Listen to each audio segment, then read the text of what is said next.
July the 17th, 1918. The wheel had come full circle.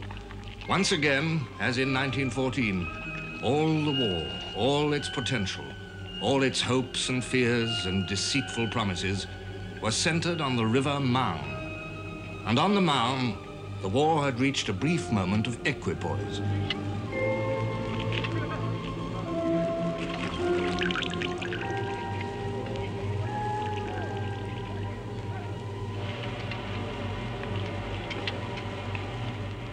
The last of the great German offensives on the Western Front had been launched 3 days before. By July the 17th, it had been halted by the combined efforts of French, British, and American troops.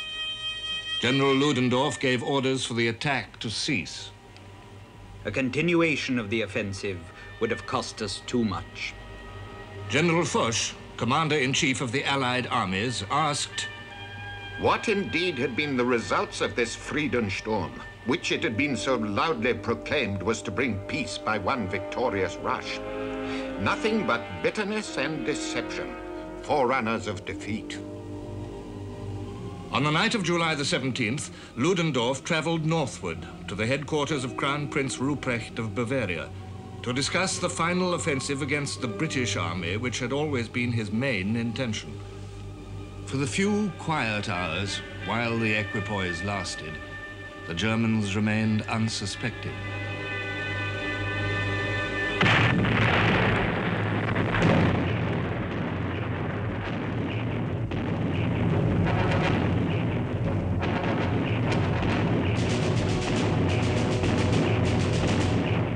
Field Marshal von Hindenburg described their awakening. Suddenly, a violent hail of shells descended on the back areas.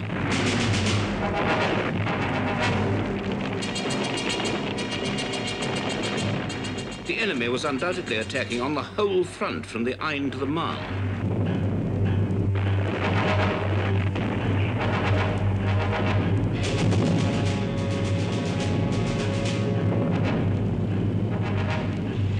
"350 French tanks rolled into the attack. American divisions spearheaded the main French onset. Really, we started out recklessly, like a holiday it was, because we didn't see any dead people yet, no one was killed yet. So we started out, we followed the barrage, and the first Germans we saw dead were in the first line. We leapfrogged that line, we followed our barrage, it continued, we followed it to the second line of German trenches.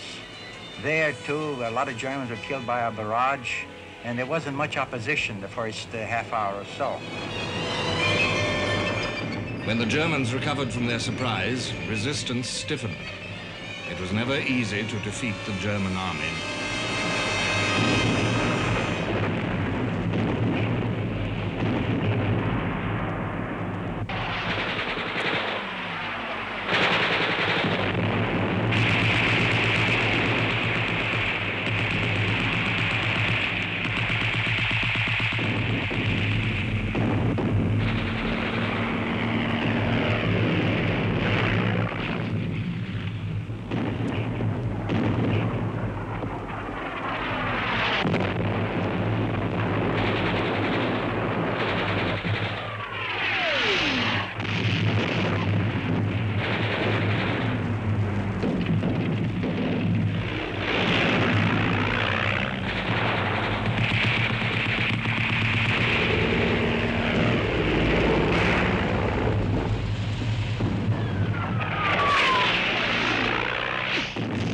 On July the 29th, Mangin wrote, "The struggle is very hard.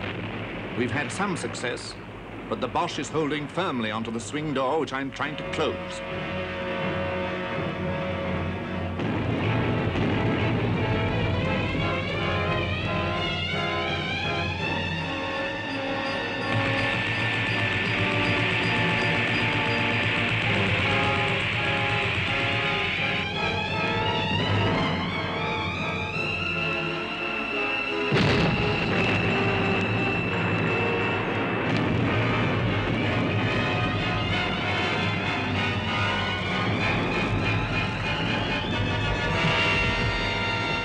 Steadily, reluctantly, fighting stern rearguard actions, the Germans were forced to withdraw.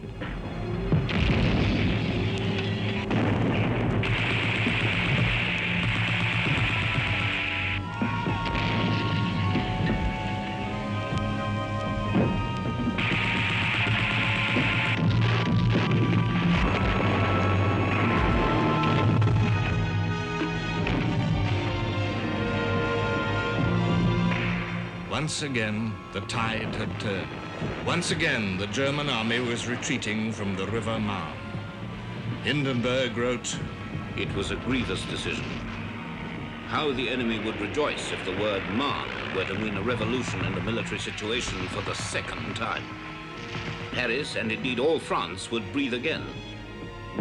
What would be the effect of this news on the whole world? We realized how many eyes and hearts would follow us with envy, hatred, and hope. The Germans had to bow to the inexorable.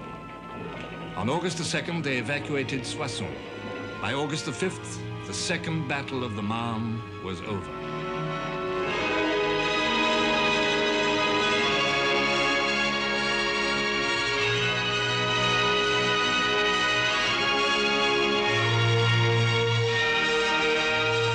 The Allies had taken over 29,000 prisoners and nearly 800 guns. The German High Command understood the significance of what had been done. In Ludendorff's words, The attempt to make the Entente incline to peace by means of German victories before the arrival of the American reinforcements had failed. The impetus of the army had not sufficed to deal the enemy a decisive blow before the Americans were on the spot in considerable force. It was quite clear to me that our general situation had thus become very serious. what would be the effect of this news on the whole world, asked Hindenburg. This indeed was a key question. In France, a great surge of relief greeted the retreat of the German armies and the removal of the threat to Paris.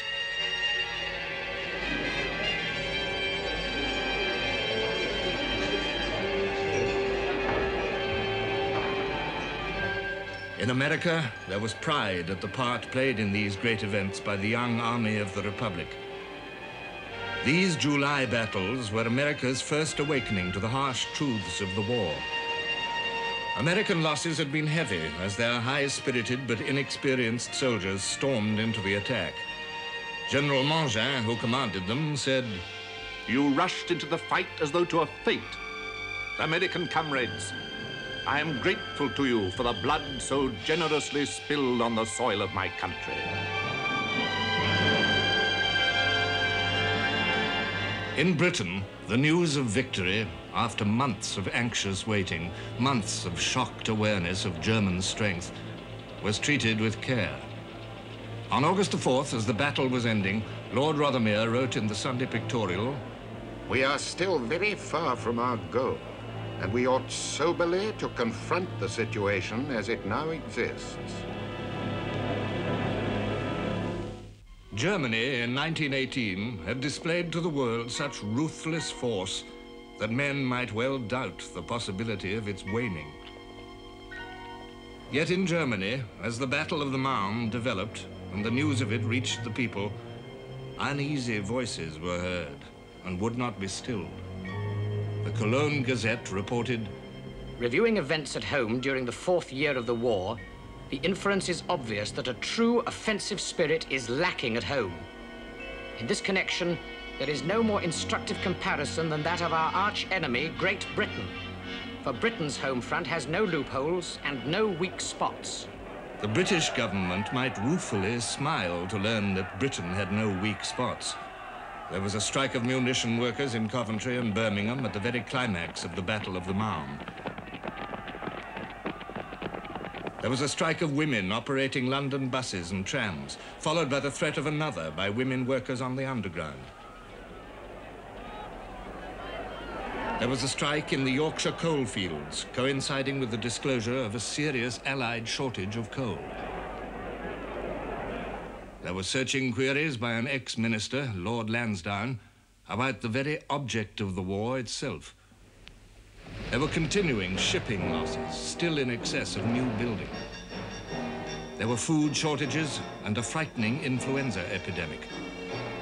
There was a ferocious agitation against enemy aliens in Britain. A petition with 1.25 million signatures demanded the internment of every alien forthwith. The largest mass meeting in Trafalgar Square since the outbreak of war urged the same thing.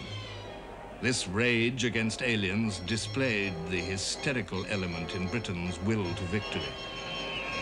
A letter to the Times said, "At last, the view of Germany as she really is dawning on the British people.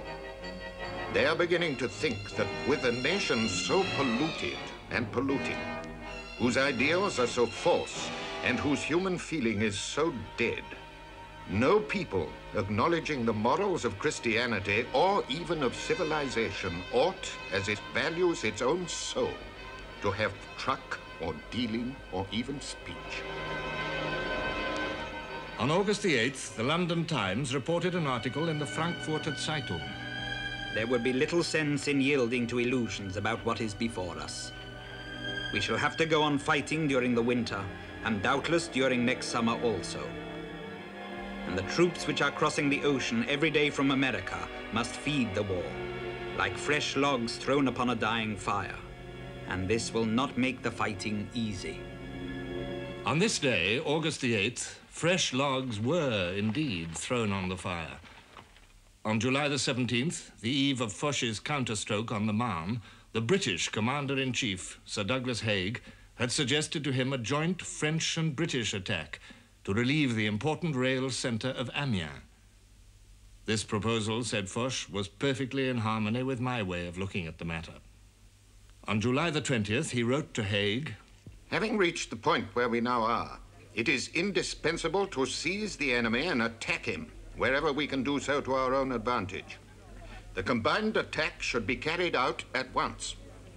Haig had been preparing this stroke for over 2 months. He entrusted it to General Rawlinson's Fourth Army. The whole British Army was now a very different force from the one which emerged from the great, costly defensive battles of March and April. Haig recognized the transformation. 2 months of comparative quiet worked a great change in the condition of the British armies. The drafts sent out from England had been largely absorbed.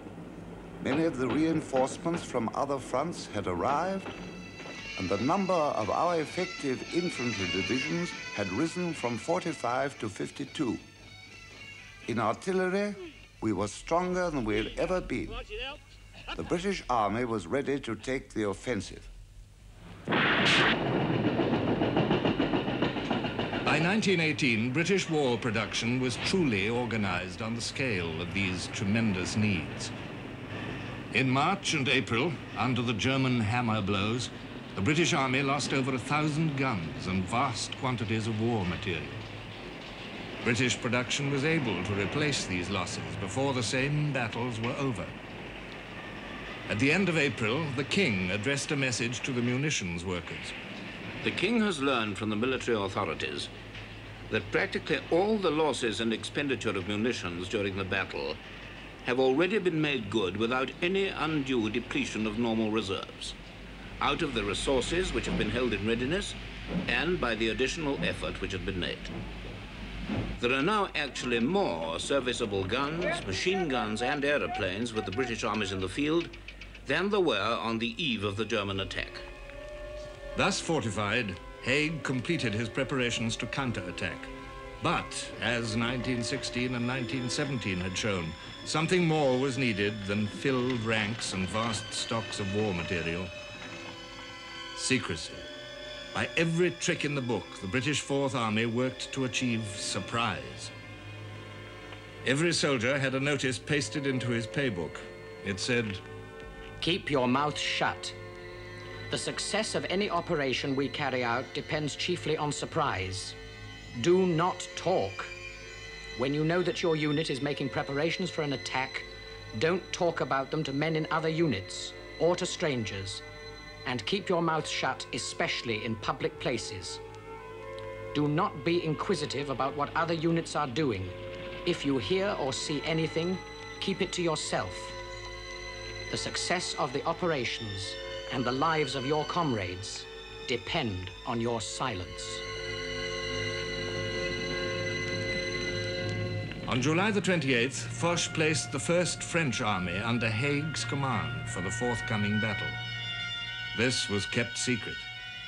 Haig wrote to the French commander to tell him that I would not call at his headquarters until operations had started, in order not to excite suspicion.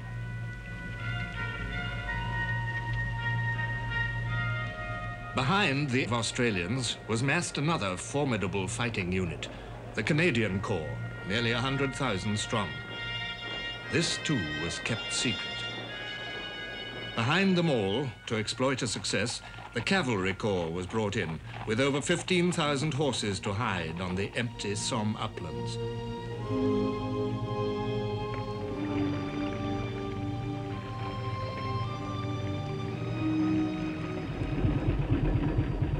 Over 2,000 guns were assembled, also in secrecy.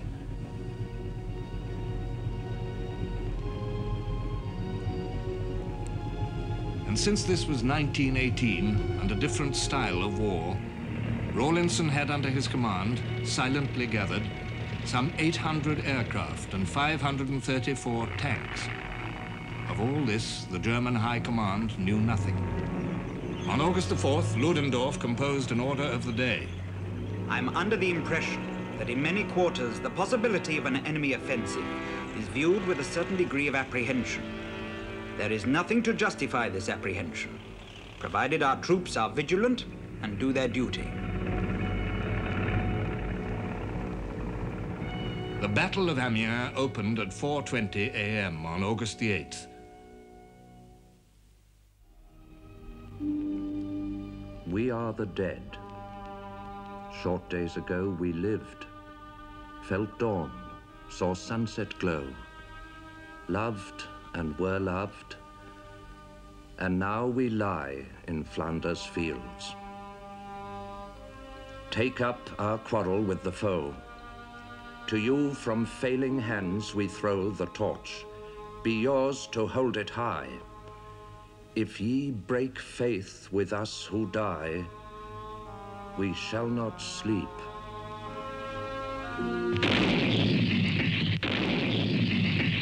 O guns, fall silent till the dead men hear above their heads the legions pressing on. O flashing muzzles, pause, and let them see the coming dawn that streaks the sky afar. Then let your mighty chorus witness be to them and Caesar that we still make war. Tell them, O guns, that we have heard their call, that we have sworn and will not turn aside, that we will onward till we win or fall, that we will keep the faith for which they died. Here we are, 8th of August. 400 tanks along the Amiens front. Is there a man alive of us who forgets? What a day. 400 tanks in line of battle. Good going, firm ground. The air grows electric. 2 minutes to go. Watch his tick, heart's beat. 1 minute to go. Then the whole world upheaves. No words can describe it. Just the whole world heaves, rocks, tumbles, turns upside down, ricochets. We can see, hear, and feel nothing. The driver's on his seat, his hand on the clutch. Soon she's humming, sweet and low. I depress the pedal and she roars magnificently, like the great man-eater she is. She gives a lurch and a roll. The gunners spread their feet for balance, and we're off.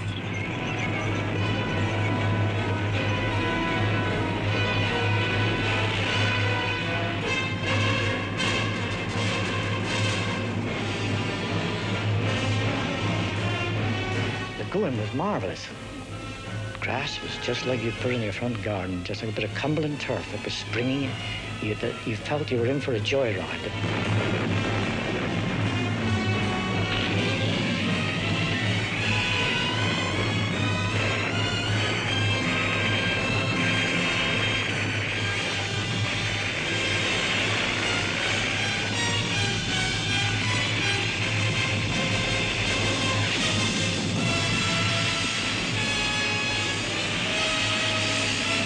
whole plateau, seen from the air, was dotted with parties of infantry, field artillery, and tanks, moving forward. Staff officers were galloping about, many of them riding horses in battle for the first time. No enemy guns appeared to be firing, and no coordinated defense was apparent. Only the Royal Air Force lacked the sense of overwhelming victory that day. During the hours that elapsed between the opening of the battle and the lifting of the morning mist, the Germans had time to summon air reinforcements to the Somme. As the British planes took off to fulfill their bombing missions against bridges, communications, and troop concentrations, German squadrons assembled against them. The Richthofen squadron appeared. Baron Manfred von Richthofen, the most famous air ace of the war, was dead now, but his squadron, led by Captain Hermann Göring, was still a crack unit, a fearsome opponent to meet.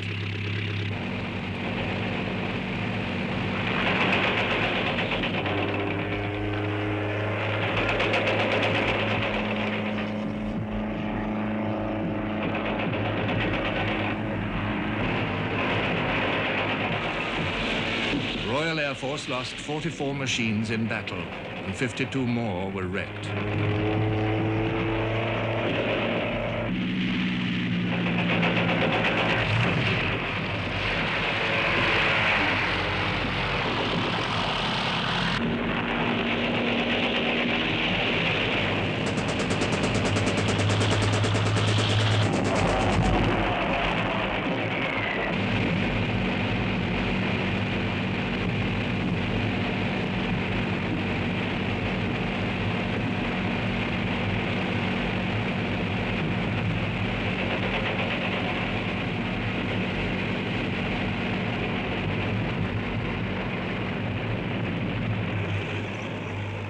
On the ground, the battle flowed forward towards its unmistakable meaning. The tanks were going forward and taking position after position, the infantry following up behind, and even all the Germans brought their artillery out of their pits. It was of no avail that the Australians got all round them. While this was taking place, the horse artillery galloped into action. And in the meantime, German prisoners were coming up, but it was a morning of victory. You could feel the hair prickling up your spine with excitement because we knew that that was going to be the end of the war.